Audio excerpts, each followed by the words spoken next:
Bonjour à toutes et à tous et bienvenue sur cette courte vidéo action. Après nous être intéressés à Palantir hier, nous allons nous focaliser aujourd'hui sur GameStop. GameStop, une action qui a beaucoup fait parler d'elle, une action qui a entraîné une frénésie acheteuse avec donc des investisseurs, des traders particuliers américains qui se sont littéralement acharnés sur GameStop. Alors avant de débuter, nous allons commencer par ce rapide rappel légal et nous pourrons donc commencer à nous intéresser à GameStop.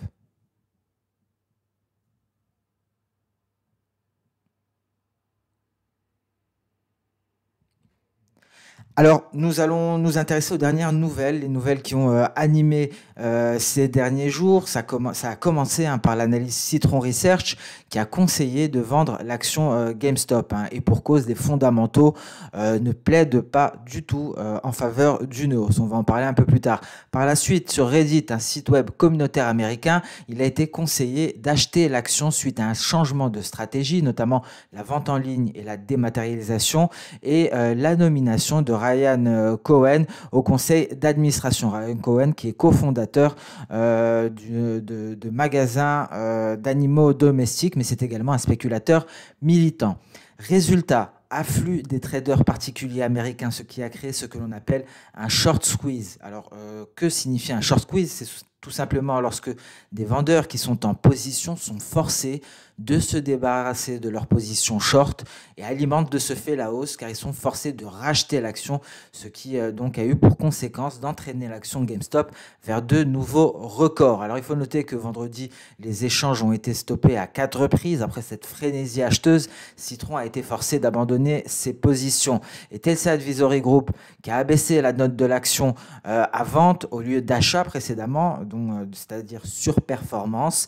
L'analyste également Seth Sigman du Crédit Suisse a fixé le cours cible le plus bas pour GameStop à 3,50 $. Nous en sommes encore bien loin, nous sommes très élevés concernant GameStop, nous allons le voir lorsque nous allons nous intéresser à la partie graphique. Mais avant cela, un petit peu d'histoire.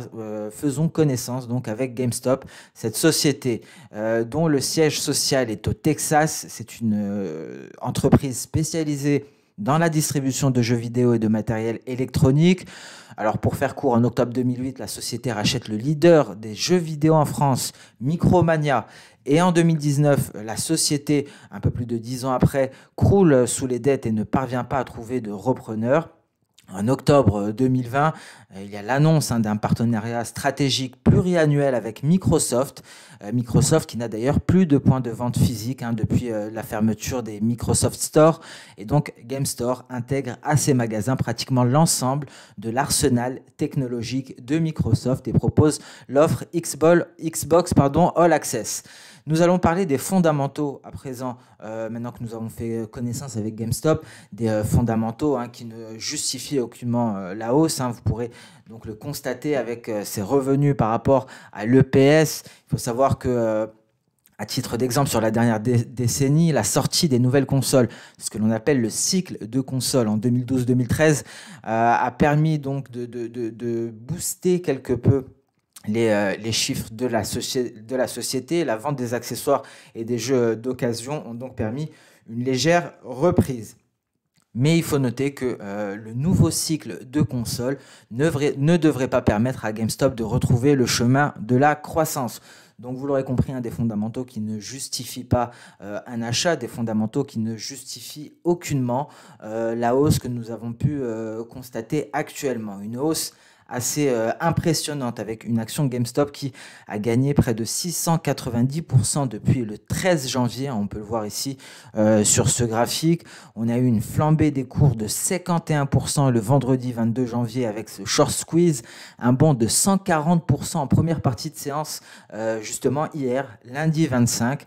Une séance très volatile à l'image de celle de vendredi avec plusieurs interruptions, encore une fois comme vendredi. Alors d'ores et déjà on peut déceler un support déjà résistance, les 85 $, et donc on peut s'attendre à un prochain effondrement de cette action. La question est de savoir jusqu'à quand combien de temps durera cette frénésie haussière, une frénésie haussière qui devrait s'estomper et cela devrait aboutir à un effondrement des cours pour revenir vers des cours qui reflètent davantage les fondamentaux de la société, une société qui présente de très faibles perspectives et donc qui ne justifie pas ce rallye, cette frénésie acheteuse que nous avons pu constater dernièrement.